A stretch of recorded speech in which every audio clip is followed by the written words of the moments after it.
Saludos, él es Andrés Servín, es un antropólogo, doctorado en Ciencias Políticas en la Universidad Central de Venezuela. Actualmente es presidente de la Coordinadora Regional de Investigaciones Económicas y Sociales, CRIES, que es un grupo de expertos de América Latina y el Caribe. Es copresidente de la sección África y América de la Asociación de Estudios Latinoamericanos y consejero electo del Consejo Argentino de Relaciones Internacionales. Fue asesor del Ministerio de Relaciones Exteriores de Venezuela entre 1991 y 1993. Fue director de Asuntos del Caribe con el Sistema Económico Latinoamericano, CELA, del 95 al 97. Recientemente editó América Latina y el Caribe frente a un nuevo orden mundial, Poder, Globalización y Respuestas Regionales. Y el más reciente trabajo es Eurasia y América Latina en un mundo multipolar. Es parte del extensísimo currículum de la persona con quien queremos conversar ahora para que nos explique qué demonios está sucediendo en el principio de este año y cuál es su posición frente a este movimiento de Donald Trump que da la impresión que está reorganizando las fuerzas en el Oriente. Bueno, buenas tardes, muchas gracias por la invitación en primer lugar. Lo que está sucediendo es que estamos como en una especie de fricción creciente entre dos placas tectónicas, si uno quisiera llamarlas de esta manera, y que no percibimos con mucha claridad, que fundamentalmente se refiere a el progresivo debilitamiento de Occidente por el desplazamiento de la dinámica económica desde el Atlántico hacia el Asia-Pacífico y la emergencia de un poderoso nuevo actor en el ámbito euroasiático. Sobre eso podemos hablar un poco más adelante. Pero la fricción entre estas dos placas, en un momento en donde hay una administración en Estados Unidos que no manifiesta una clara visión estratégica, sino que muchas veces responde de una manera improvisada o impromptu, de acuerdo a las reacciones del presidente frente a situaciones, coloca además a una de las zonas más sensibles entre estas dos placas, que es el Medio Oriente, en una situación de creciente tensión en una escalada de conflicto potencial. Esto es muy bonito dicho así de una manera tan general, pero ahora vamos a bajar a tierra y vamos a ver específicamente qué es lo que está pasando. Lo que pasa es que hay evidentemente una tensión creciente y una escalada más a raíz de los hechos de estos 2 días en el ámbito del Medio Oriente, particularmente entre Estados Unidos e Irán, tanto en la medida en que Estados Unidos se negó a continuar con los acuerdos establecidos con Irán, Irán ha reaccionado a esto, como por el hecho de que en Irak se ha complejizado bastante la situación en términos de los distintos grupos que están actuando, tanto en la lucha contra el ISIS como los remanentes de Al-Qaeda que hubiere, pero con intereses totalmente distintos. Y obviamente hay una milicia chiita muy alineada con Hezbollah y que responde a los intereses de Irán y que de alguna manera no entra dentro del paraguas de control de Estados Unidos, que además Trump lo ha anunciado reiteradas veces, está como predispuesto a retirarse de toda esa zona. Entonces, en estas circunstancias se produce una situación en donde se presenta la oportunidad para Estados Unidos, y Trump da la orden y toma la decisión sin consultar al Congreso, desde luego, del asesinato de Soleimani, jefe de los Quds, de las guardias de las famosas guardias de Irán. Y el resultado es que junto con eso se produce la muerte del segundo de la milicia alineada con Hezbollah en Irak, y esto está generando un factor creciente de potencial escalada del conflicto en Oriente. La primera repercusión es más que evidente. Ha habido una suba de los precios de petróleo en el día de hoy. Lo segundo es... ¿Perdón? Y del oro también. Sí, y del oro también. Y el segundo elemento es que no sabemos, en función de la relación asimétrica en términos de poderío militar entre Estados Unidos e Irán, cómo se va a desarrollar esta escalada y cómo va a ser la respuesta iraní, que sí ha prometido, bueno, como siempre, retóricamente, la muerte de Estados Unidos, etcétera. Pero lo que es altamente probable es que vamos a asistir a una serie de acciones bélicas no convencionales contra Estados Unidos, contra Occidente potencialmente, contra los aliados de Estados Unidos en la zona del Medio Oriente, y no descarto contra representantes de Estados Unidos en otros lugares del mundo. Digo que no descarto porque estoy hablando desde Buenos Aires, Argentina, en donde ya tenemos unos antecedentes con respecto a 2 ataques terroristas coordinados o impulsados por la gente de Hezbollah. De hecho, esto es parte de una situación política muy compleja en este momento, en su momento con la muerte del fiscal Nisman, que denunció la participación del gobierno de Cristina Kirchner en su momento en la firma de un memorándum de entendimiento con el gobierno de Irán en relación con y perdone, ya Bolsonaro hace pocas horas atrás declaró en su país, en Brasil, que este hombre muerto, el general Soleimani, tenía que ver con el atentado en AMIA y los muertos de AMIA. Sí, bueno, justamente, bueno, yo no tengo pruebas de que él sea el responsable directo, pero estamos hablando de 8 funcionarios iraníes que están con alerta roja por Interpol y no pueden salir de su país, que Argentina demandaba en su momento que fueran juzgados en Argentina, y que el memorándum justamente diluyó la cosa en términos de que se propuso que el fiscal Nisman fuera a Irán a interrogar a estos acusados. Lo cual, bueno, es una situación un poco anómala en términos de la soberanía del país, ¿no? Bueno, en este momento esto está explotando en el caso de Argentina, además porque Netflix acaba de proyectar una serie sobre todo este proceso de la muerte de Nisman, y la gran interrogante si fue un suicidio o si fue un homicidio en su caso, a un día de tener que presentar los resultados de su investigación en el Congreso. Pero bueno, esto nos estamos desviando del tema, desde luego estamos llegando a la Argentina. Lo que quiero decir con esto es que no está descartado que la reacción de Irán se manifieste en cualquier lugar del mundo. Y yo creo que Estados Unidos está tomando las precauciones de caso para proteger a sus ciudadanos. Eso no necesariamente significa que todos los demás estemos protegidos de cualquier atentado terrorista que se pueda producir. Una pregunta, esta acción no puede ser 2 cosas: o que cambie la opinión de Trump, que uno nunca sabe cuál va a ser su reacción. No sé si como una medida excelente de Trump si tiene ¿cómo se llama? Una visión posterior, porque eso es lo que todo el mundo se queja. Europa especialmente se queja de Trump, que no se sabe hacia dónde va, que hoy dice una cosa y mañana dice otra, pero esta acción es sorpresiva por la gravedad de la situación. Pero también podría ser que Trump ha decidido volver a ser la potencia más importante en defensa de los intereses de Occidente en esa región, o que darle poder a Arabia Saudita y a su otro gran aliado, Israel, debilitando a Irán. ¿Qué piensa usted de eso? Porque yo de eso no sé nada. Digo lo que he escuchado. Bueno, no son descartables ninguna de las 2 hipótesis, particularmente la segunda, en términos geopolíticos, pero hay una hipótesis también de carácter político doméstico en Estados Unidos.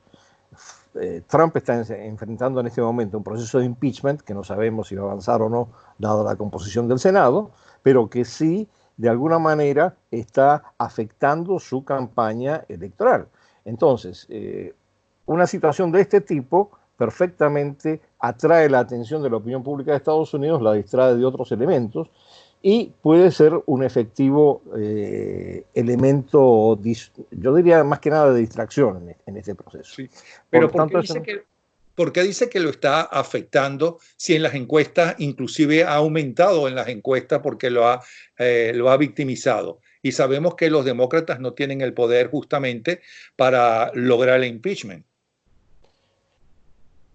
Yo estoy de acuerdo, sí, las encuestas muestran, bueno, ahí hay una variedad de encuestas, pero digamos, en principio las encuestas muestran que su popularidad no disminuye, sino todo lo contrario, pero hay una preocupación evidente por parte de la administración por cómo va a seguir el proceso de impeachment y qué impacto va a tener. Lo planteo como una tercera hipótesis combinada con las otras 2 para explicar parte de lo que está pasando. El otro elemento que hay que tener en cuenta es, desde luego, lo que está sucediendo, no sé si él va preso o no, no creo que va a ir preso, pero la mayoría de sus colaboradores ya están en prisión. Yo sí. no sé cómo se las arregla Trump, él es el único que se salva hasta ahora, pero bueno. Bueno, no sé cómo le va a ir, inclusive yo no sé si no va a ser reelecto eventualmente para un segundo periodo, es altamente probable, según lo que indican varios analistas y algunas encuestas. Pero lo cierto es que está en una situación complicada y bueno, esta puede ser parte de una respuesta. Y por lo que yo he visto de algunos analistas que se ha publicado hoy recientemente, en realidad sí, la acción fue bastante improvisada, fue una decisión tomada rápidamente, inclusive en principio no había seguridad sobre si el que iba en el carro era efectivamente Soleimani, no sabían que en el carro que venía atrás venía el segundo de la milicia chiita, en fin, había toda una serie de falta de inteligencia para tomar la decisión y sin embargo se tomó. Puede ser que es parte también de lo que es el modus operandi de Trump en el sentido, bueno, primero golpeo, pongo presión y después me siento a negociar. Ahora, eso puede funcionar con algunos, con otros no necesariamente va a funcionar de la misma manera. Él aseveró en algún momento que los iraníes terminan negociando finalmente en cualquier circunstancia. Bueno, yo creo que en este momento los iraníes, por lo que he podido ver, están bastante solimentados y yo sí no descarto que va a haber acciones, ya sea a través de ciberataques o de ataques directos de carácter terrorista, tanto en la zona del Golfo, del Medio Oriente en general, como en el resto del mundo. Ahora, Ahora, esto yo agregué. perdone, ¿y esto cómo afectaría, piensa usted, a Venezuela, de la cual se ha hablado que hay miembros de Hezbollah que inclusive están en la extracción minera en el sur de Venezuela, que el régimen protege a la gente de Hezbollah en Venezuela y que puede ser un peligro para los Estados Unidos, para la seguridad de los Estados Unidos, o quienes dicen eso están exagerando de la importancia de Hezbollah en este momento en Venezuela, para los Estados Unidos?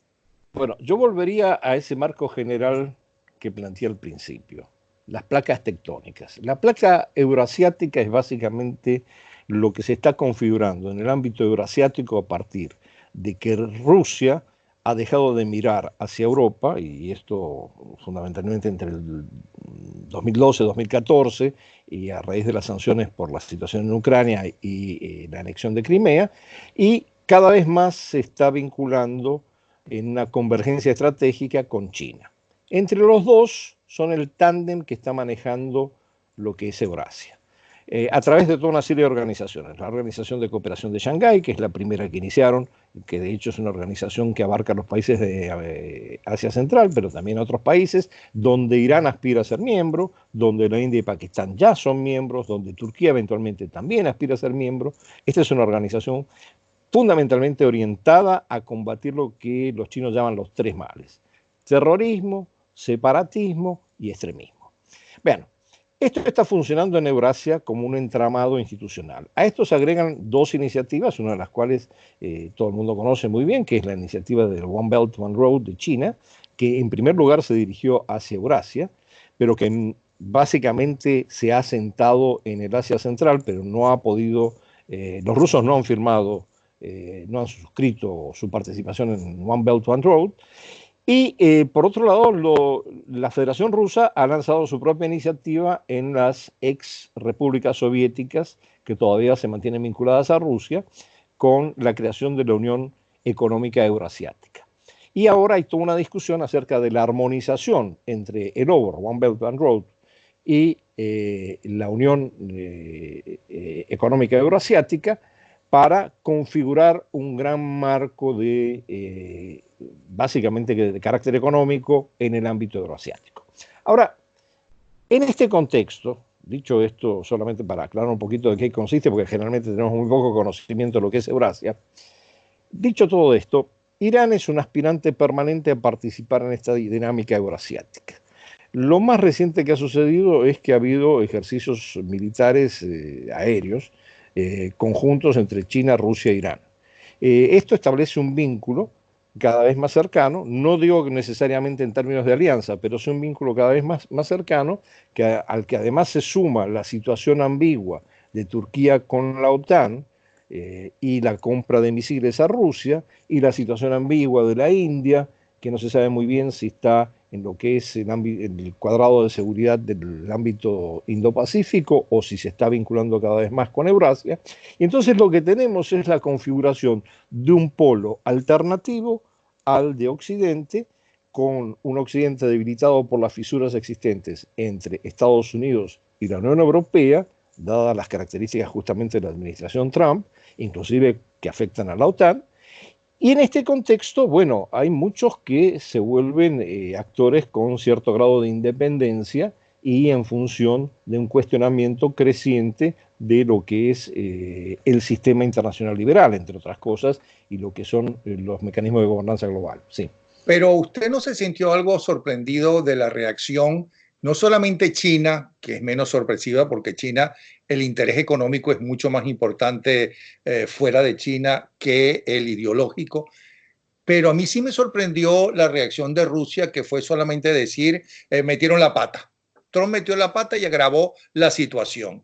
Pero en ningún momento se rasgaron las vestiduras, amenazaron, eso es nuestro amigo, ese es nuestro aliado, no lo vuelvan a hacer, lo que normalmente Rusia suele hacer.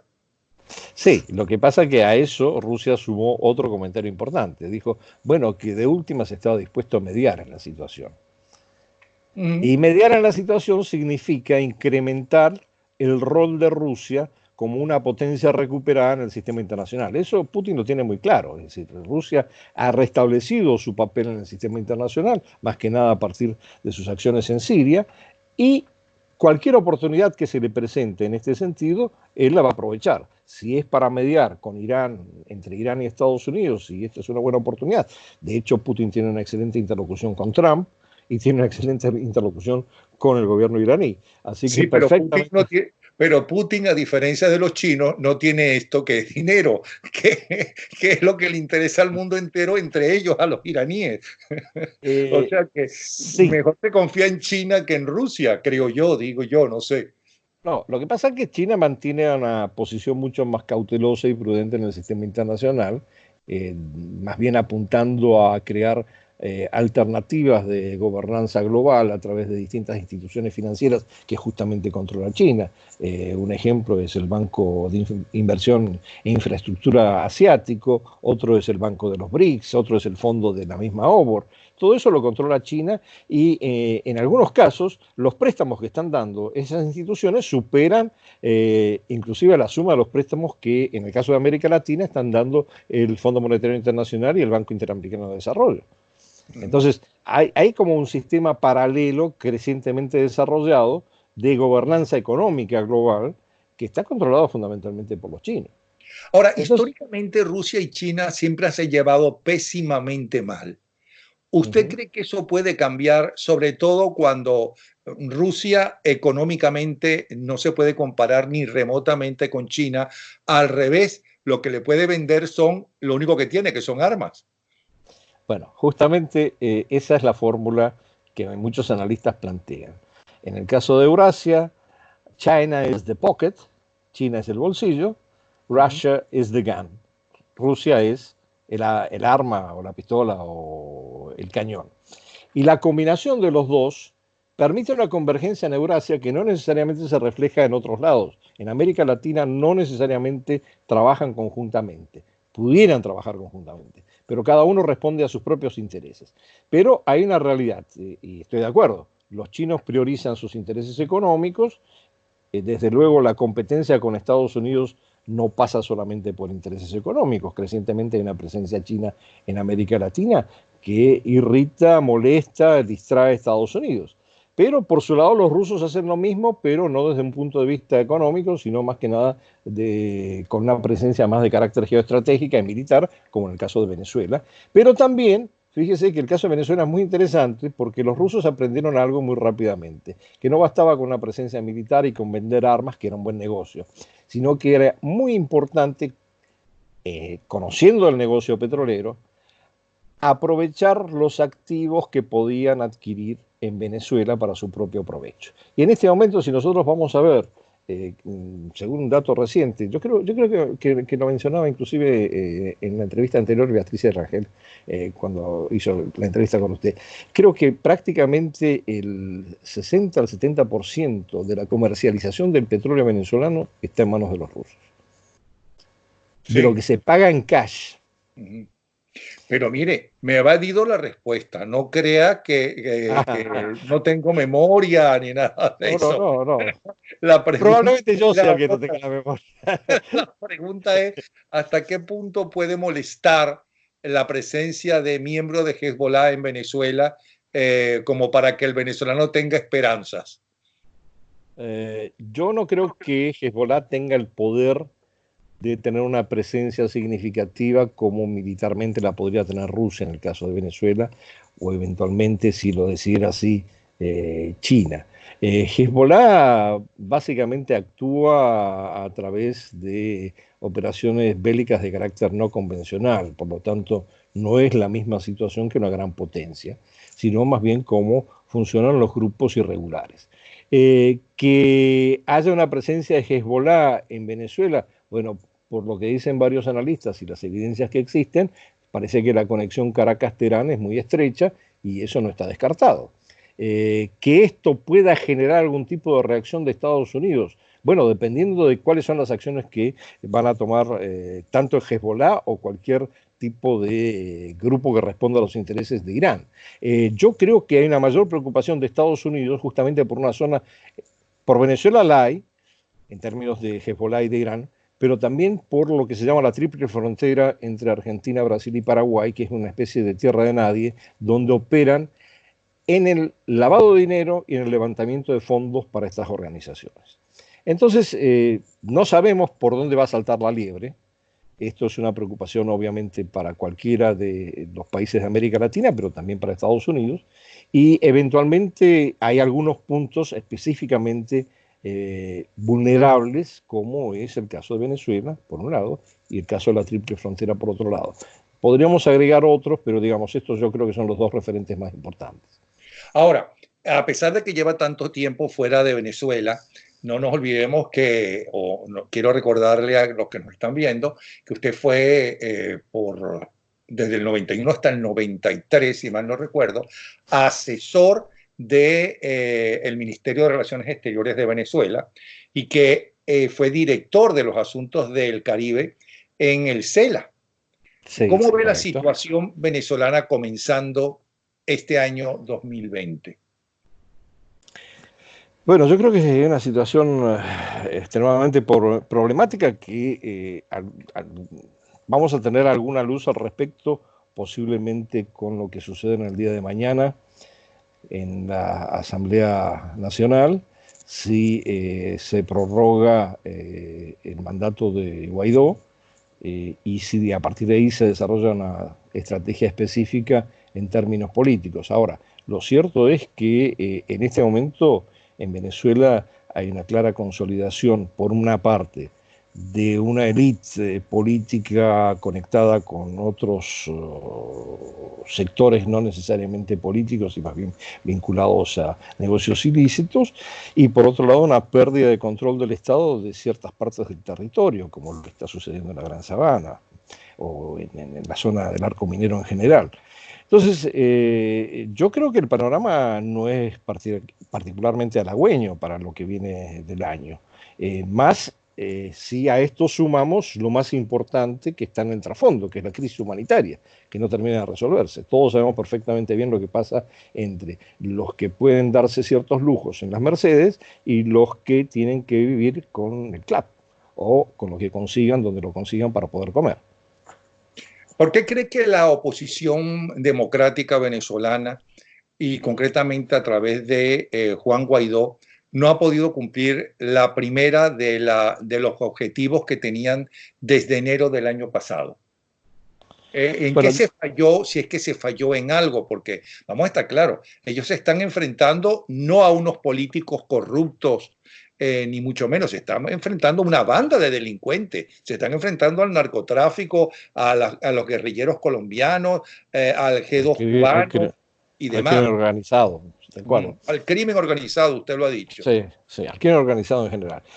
Yo diría que a mi manera de ver hay tres factores. Uno, que la oposición no ha podido darle sostenibilidad a la protesta y ha terminado fragmentándose. Dos, la expectativa de que el apoyo extranjero iba a ser decisivo para poder ejercer algún tipo de presión, para llevar por lo menos una negociación hacia unas elecciones más o menos transparentes, no ha funcionado. Entre otras cosas también por los altibajos de la política de Trump, vamos a estar claros. Y tres, porque la élite que está en el poder sí es bastante resiliente por lo que estamos viendo. Ha sido capaz de mantenerse, retener su poder y, entre otras cosas, no aflojar en el control de las Fuerzas Armadas, que son parte de ese sistema. Entonces, toda esta gran expectativa que se generó de que, bueno, de que las Fuerzas Armadas iban a apoyar a la oposición en algún tipo de cambio, llevar en todo caso a unas elecciones libres y transparentes, bueno, todo eso hemos visto que se ha visto frustrado. Ahora, a diferencia de lo que usted acaba de afirmar, de que en parte no se pudo lograr el primer objetivo por las diferentes y las cambiantes posiciones de Trump frente a Venezuela, buena parte de la oposición democrática de Venezuela piensa exactamente lo contrario, que Trump siempre ha creído que esos no salen sino por las armas. Nunca habló de una intervención de los Marines, por cierto, pero sí puede haber otro tipo de intervenciones como los norteamericanos han hecho, mucho más, con mucho menos muertos que las intervenciones que hacían los rusos a través de los países que ellos dominaban, que hasta último momento intervinieron militarmente con tanques y demás. La intervención ahora norteamericana no parece ser con tanques, sino con drones. Pero bueno, pero en cambio dicen que todo eso se debe a que los representantes máximos conocidos internacionalmente de la oposición democrática venezolana han ido por el mundo entero diciendo que eso se arregla no con violencia, no con las armas, sino a través de unas elecciones libres. Eso Correcto. es totalmente contrario y que en cambio Trump no se ha podido mover exactamente porque la oposición democrática venezolana no está de acuerdo con una posición violenta, por lo menos hasta hace poco, hasta el año pasado, pues. Bueno, yo creo que esto es parte de mi profesión y por eso lo voy a decir de esta manera. Yo creo que la violencia engendra violencia y después esto genera todo un ciclo de escalamiento que es muy difícil de frenar. Entonces, personalmente no creo que una intervención militar o de alguna fuerza externa pueda ayudar a resolver el impasse, ni tampoco creo que el incremento de la violencia doméstica entre distintos sectores pueda ayudar, a pesar de que nos enfrentamos con un régimen altamente corrupto, vinculado al crimen organizado, etcétera, etcétera. Yo personalmente creo que lo que más se avanzó, se pudo avanzar y lamentablemente se frustró, y quizás habría que pensar en cómo reactivarlo, fue el proceso de Oslo impulsado por los noruegos. Yo he trabajado con los noruegos, sé perfectamente bien cómo hacen las cosas, no son ingenuos. Lo que pasa es que sí hubo ahí un papel, por un lado, del régimen mismo de Maduro, para tratar de posponer, como siempre, a través del supuesto diálogo, cualquier tipo de negociación real, y por otro lado también hubo un intento de cooptación de ciertos sectores de la oposición para plantearlo como una alternativa a la negociación. Entonces, el régimen tiene muchas capacidades para enfrentarse a cualquier tipo de planteamientos como los que estamos discutiendo en este momento. Pero la única salida, a mi manera de ver, es que a través de la presión internacional, a través de la presión de la oposición, a través de todos los mecanismos institucionales existentes, se logre llegar de alguna manera, por lo menos con una supervisión internacional, a elecciones libres y transparentes, y que en la eventualidad de que esto se dé, bueno, habrá que reconsiderar quiénes van a ser los candidatos y en todo caso va a haber que negociar eso. Eso yo creo que está bajo signo de interrogación. Claro, yo lo entendería y estaría totalmente de acuerdo con usted, sin ser especialista ni remotamente como lo es usted, sino como abogado del diablo, como periodista, para decirle, usted no los está tratando a ellos como unos políticos delincuentes y no como un crimen organizado. ¿Usted por qué piensa que se le puede ofrecer en una negociación a los grupos guerrilleros colombianos, ¿no?, que tienen buena parte del territorio? ¿Qué se le puede ofrecer como negociación a los rusos que le interesa seguir allí, ¿no? ¿Qué le puede interesar a Cuba, al G2 cubano que está asesorando eso y que a raíz de lo cual recibe petróleo, chupando como siempre, porque han sido siempre, han vivido de los demás, para empezar de los propios rusos cuando existía la Unión Soviética? ¿Por qué crees que ellos qué se le puede ofrecer para que sencillamente se vayan? Bueno, lo primero que hay que entender es que no estamos frente a un bloque homogéneo. Igual que cuando hablamos de la oposición, que está fragmentada, lo que está enfrente también tiene distintos sectores con distintos intereses y no necesariamente coinciden. En este momento coinciden en una sola cosa, aquellos que tienen el poder para hacerlo, y es mantenerse en el poder y preservar su poder dentro de lo posible y sus negocios también dentro de lo posible. Ahora, entre lo que es la guerrilla del ELN, a lo que son los generales que están beneficiándose de una serie de negocios ilícitos, hay una distancia. Unos pueden apañar a los otros, pero no necesariamente sus intereses coinciden totalmente, a menos que, por ejemplo, coincidan en un negocio específico como el tema de la droga. Entonces, yo creo que hay que analizar con mucha claridad cuáles son los distintos sectores, qué se les ofrece a los distintos sectores en una posible negociación, y eventualmente va a haber sectores que no van a aceptar ningún tipo de negociación porque no se les puede ofrecer absolutamente nada. Y bueno, ¿y esa gente por qué se va a querer ir? Si están todos armados. Bueno, la única posibilidad es que esa gente se vaya si realmente hay una negociación con el bloque de poder más fuerte y más sólido, que es el que está enquistado en el régimen. Ahora, ¿quiénes mandan realmente según sus estudios en Venezuela? ¿Cuál es el grupo que realmente maneja Miraflores, maneja el poder y es responsable de lo que está sucediendo en Venezuela, o principal responsable? Bueno, eso es muy difícil de decirlo para mí desde afuera y después de tantos años de estar afuera de Venezuela. Lo que sí puedo decir es que es evidente que hay una élite política, militar y económica que ha surgido en estos años del chavismo, que es la que se ha anclado en el poder y dentro de la cual también existen contradicciones entre distintos sectores, pero que han sabido manejar y resolver internamente. ¿Cuáles son esos sectores específicamente? Bueno, es muy difícil precisarlo para mí desde afuera. Sí. Bueno, y usted acaba de sacar un libro interesantísimo que es Eurasia y América Latina en el mundo multipolar, que la gente puede conseguir en Amazon. Entonces, En realidad lo puede bajar gratuitamente de nuestra página web en CRIES. imagínese usted, y además gratis. ¿Cuál es su página web? Gratis. ¿Cuál es la página web? www.cries.org. ¿Lo repite, por favor? www.cries.org. Ok. La influencia china y rusa en América Latina es evidente, mientras que la política exterior de Trump ya la dijo. Es aislacionista, los problemas norteamericanos son primordiales, hay que solucionarlos y que Estados Unidos vuelva a ser el gran líder mundial, olvidándose que parte de ese gran liderazgo mundial es porque intervino, entre otras, sobre todo en la Segunda Guerra Mundial, e intervino económicamente, por cierto, con su plan Marshall. Pero, ¿cómo ve usted el futuro inmediato de América Latina frente a estos dos grupos? Por un lado, Estados Unidos, que debería ser la potencia más cercana a América Latina y la más interesada en que progrese América Latina, porque son mercados de ellos naturales por los cercanos, igual que Europa, y Eurasia y los países, en especial Rusia y China.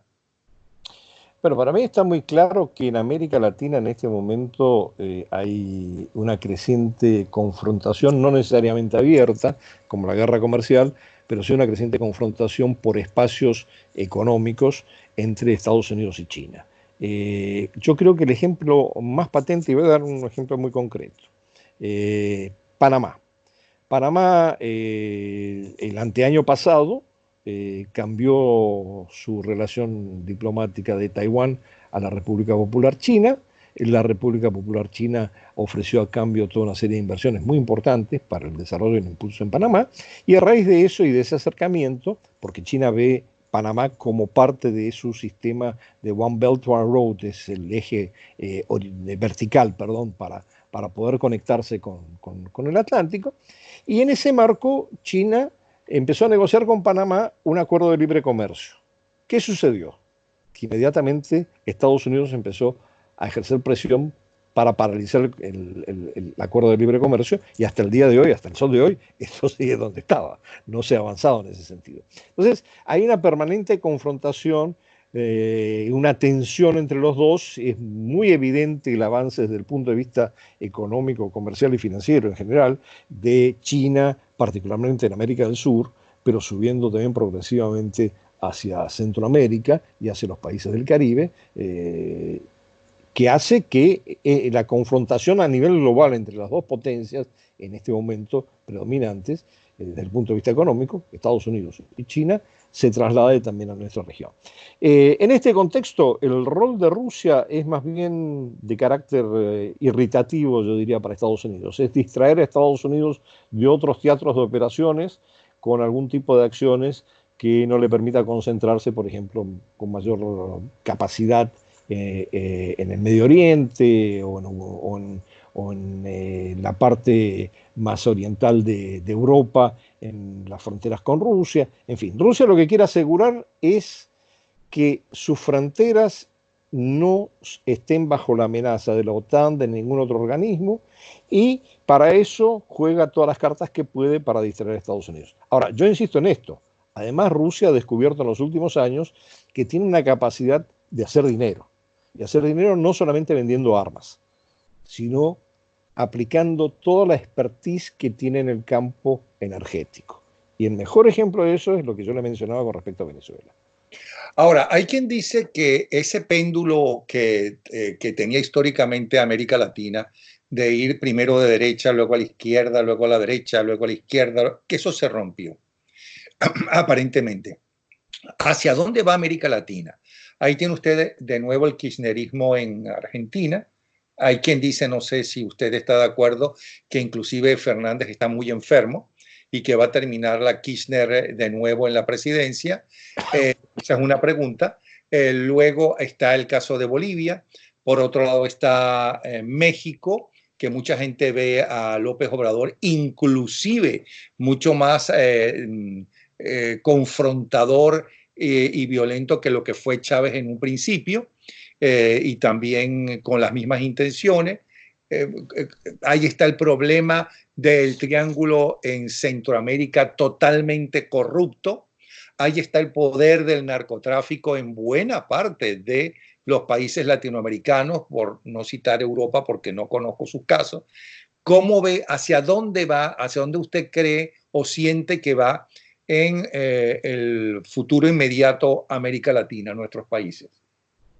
Bueno, primero y principal, yo diría que no podemos hablar de una América Latina porque hay muchas Américas Latinas, y particularmente cuando nos referimos al campo político, porque en este momento tenemos un mosaico de gobiernos de izquierda, centroizquierda, conservadores, hay un predominio en los conservadores, o sea que es muy difícil hablar de una unidad que pudiera inclusive tener algún tipo de capacidad de diálogo o interlocución con el resto del mundo. Estamos en una especie de caos generalizado en donde en medio de la fragmentación nadie termina de definir cómo podemos avanzar conjuntamente o colectivamente. Primer punto. Segundo punto, hay una serie de factores de carácter estructural que creo que han contribuido a todos estos estallidos que se han producido en el último año, más allá de que hayan sido gobiernos de izquierda o de derecha los que los han tenido que padecer o afrontar. Y estos factores estructurales tienen que ver con lo que es tradicionalmente ya una especie de leitmotiv en nuestra historia, que es el tema de la desigualdad y de la pobreza, que por momentos parece resolverse, en otros momentos volvemos a caer en lo mismo. El índice Gini lo muestra claramente en los últimos años en varios países. Segundo factor muy importante, yo creo que la década del boom de los commodities posibilitó a muchos gobiernos de centro izquierda y de izquierda generar una serie de expectativas e incrementar la incorporación de sectores generalmente vulnerables a la clase media. Una clase media con demandas y con expectativas, que ahora no pueden ser cumplidas ni pueden ser respondidas por ningún gobierno. Y tercero, que hay un desencanto con las élites políticas, insisto de nuevo, de izquierda a de derecha, que no son capaces de satisfacer esa demanda. Entonces, en ese contexto tenemos que ubicar también, bueno, qué es lo que está pasando en el mundo. Y en el mundo, todo el mundo espera que nosotros empecemos a hablar con una sola voz y nosotros no logramos hacerlo. Los chinos tienen el foro América Latina a través de CELAC, CELAC China. Bueno, los chinos han emitido 2 documentos, han puesto dinero, han financiado un fondo, etcétera, etcétera. América Latina no se pone de acuerdo para ver qué es lo que hace. Ya los rusos se olvidaron directamente de hablar de CELAC. Ahora el presidente Fernández aquí en Argentina plantea que hay que recuperar, reconstruir la CELAC, se olvidó ya de la UNASUR. Lo que pasa es que con la exclusión del Grupo de Lima, ahora, ¿cómo se va a poder reconstruir un grupo colectivo donde haya algún tipo de consenso en términos de la región si hay alguien excluido y alguien incluido? México en ese sentido sí ahora ha asumido un papel como protagónico porque tiene la presidencia de la CELAC, pero lo cierto es que México en términos de política exterior se mantiene muy cauto y muy reservado, más allá de las acciones que pueda hacer por razones de identificación ideológica o no, en términos de lo que ha pasado con Evo Morales o el alineamiento que se pueda producir mismo con el gobierno de Fernández. Pero esto es solamente una parte del complejo rompecabezas regional que no termina de organizarse en algún tipo de capacidad de respuesta regional. Entonces, sí. Perdón. Eso habría que sumarle que la crisis mundial que hay en los partidos políticos, que se acabó el bipartidismo, la revolución tecnológica de todo lo que es Internet y que hace que todos nos enteremos de la verdad, pero también que nos inventen un montón de mentiras y va a llegar un momento en que no sabemos ni siquiera dónde estamos viviendo, ni quién es nuestro vecino realmente, ¿no? Todo eso, más el problema de estos cambios económicos que usted está diciendo, que van mucho más rápido que la actualización de las leyes en el mundo entero. Sí, además una desaceleración económica de la economía mundial. No estamos en los tiempos bollantes que estábamos antes, después de la recuperación del 2008, de la crisis financiera del 2008-2009.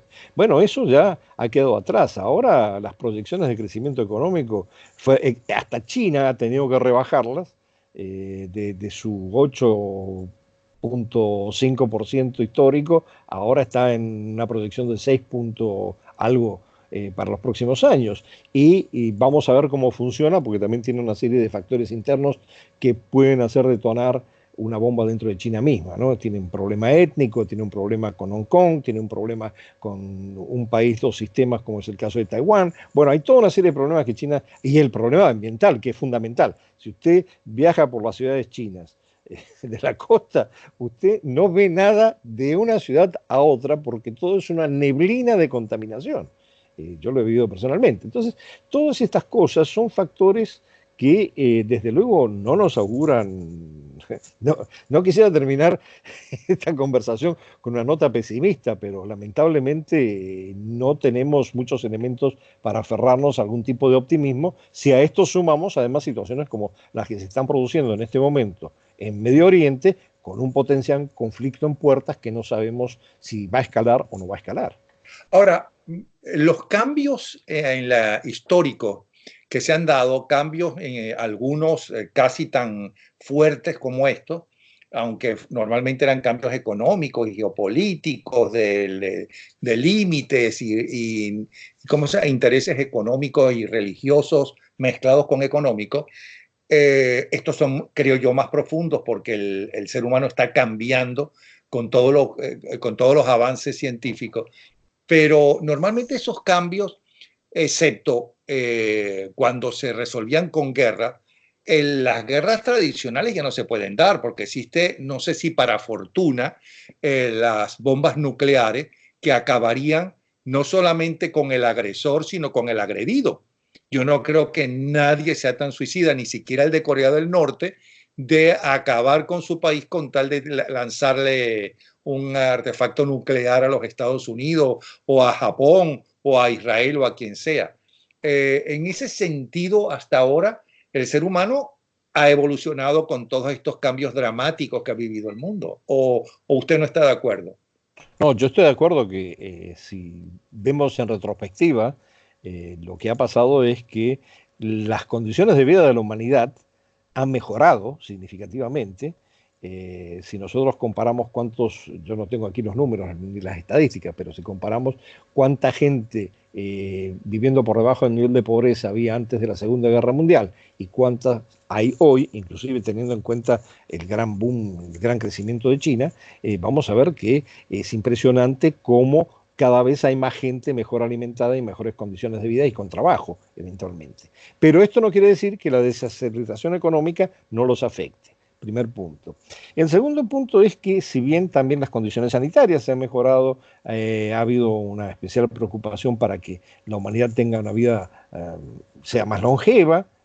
Bueno, hay toda una serie de elementos positivos si miramos todo cómo ha venido evolucionando desde atrás para acá.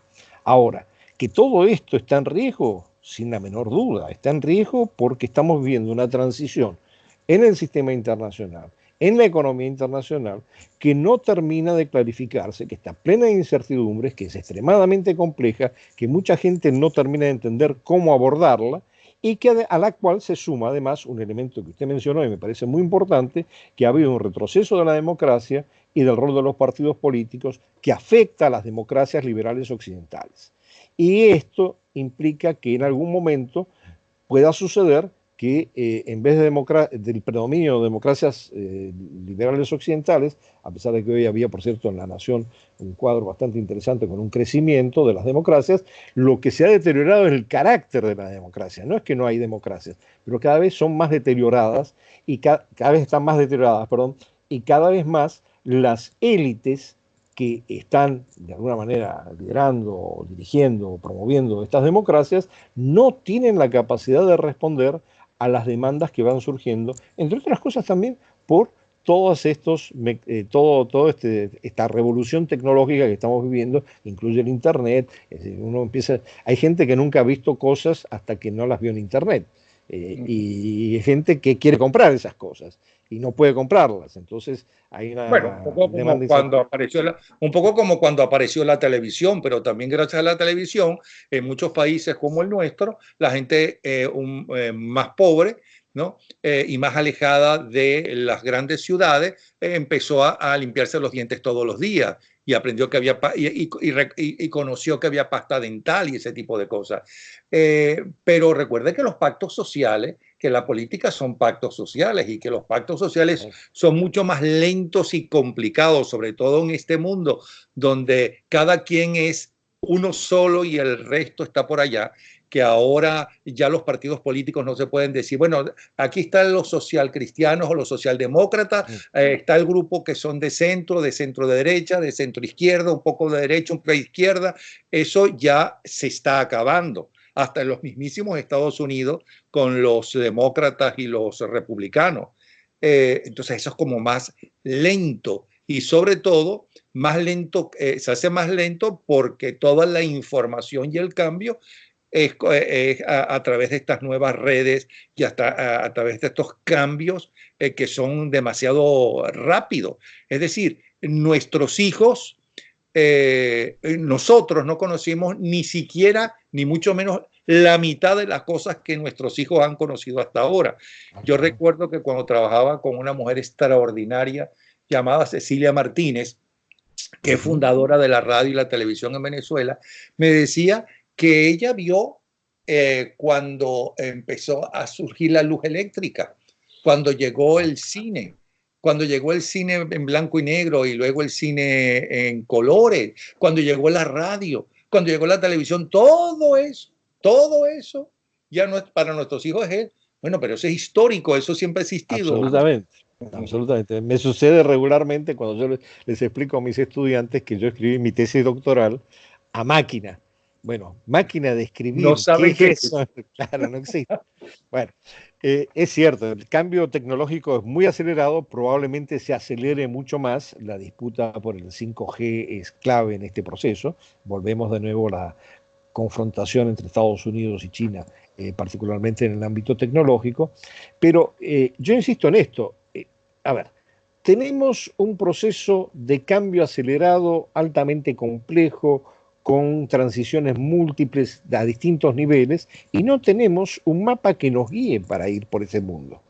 Entonces, esto creo que le pasa a todo el mundo. Algunos lo tienen más claro, vamos a estar claros. Yo creo que los chinos tienen su visión estratégica a muy largo plazo, pero bueno, con algunas excepciones, la mayoría estamos sin mapa, perdidos en este mundo. Y en América Latina eso es particularmente manifiesto. Tuvimos la oportunidad de aprovechar lo que fue el boom de los commodities y realmente cambiar muchas cosas en nuestras sociedades, y lo que se hizo lamentablemente fue apostar a seguir teniendo los commodities y los precios de los commodities, y eso, cuando dejó de existir, pasó lo que está pasando en este momento. Ahora, ¿cómo vamos a salir de esto? Honestamente, no tengo la bola mágica, a pesar de ser politólogo, ¿no? Es que yo creo que ni los chinos tienen la bola mágica, porque es que no existe un mapa, se está haciendo poco a poco el mapa. Tal cual. Ahora, no me respondió. ¿Usted escuchó que está muy enfermo Fernández y que a la larga será la Kirchner la que llegará a la presidencia nuevamente? Bueno, eso es un rumor que circula. Ah, sí, amor. Sí, es un rumor que circula. No ha habido, a ver, yo no tengo constancia de alguna publicación seria que lo haya mencionado. Es un rumor que circula. Ahora, ¿cuánto de eso es parte del folclore argentino y cuánto es parte de una realidad? No lo sé. A mí, a ver, el presidente a veces aparece muy demacrado, puede ser también por las tensiones de estos primeros días de administración. En segundo lugar, yo no tengo la menor duda que las tensiones se agravan bastante internamente en el gobierno por las posiciones distintas que puedan tomar el presidente y la vicepresidenta barra expresidenta. No sé cómo va a resolverse, yo creo que esa tensión se va a profundizar, pero lo más grave es cómo afrontar una situación económica en donde va a haber que aplicar lo mismo que se aplicó en el gobierno anterior, pero con mayor dramatismo, porque ya no nos queda tiempo para pagar las deudas que tenemos que pagar. Lo digo de la manera más sencilla posible. Sí, bueno, error para los argentinos, pero bueno, todo sea que no tengo que escuchar los discursos de la Kirchner de nuevo. Bueno, muchísimas gracias. Déjeme recordarle a las personas que nos han sintonizado tarde que es Andrés Servín, que es antropólogo con doctorado en ciencias políticas en la Universidad Central de Venezuela.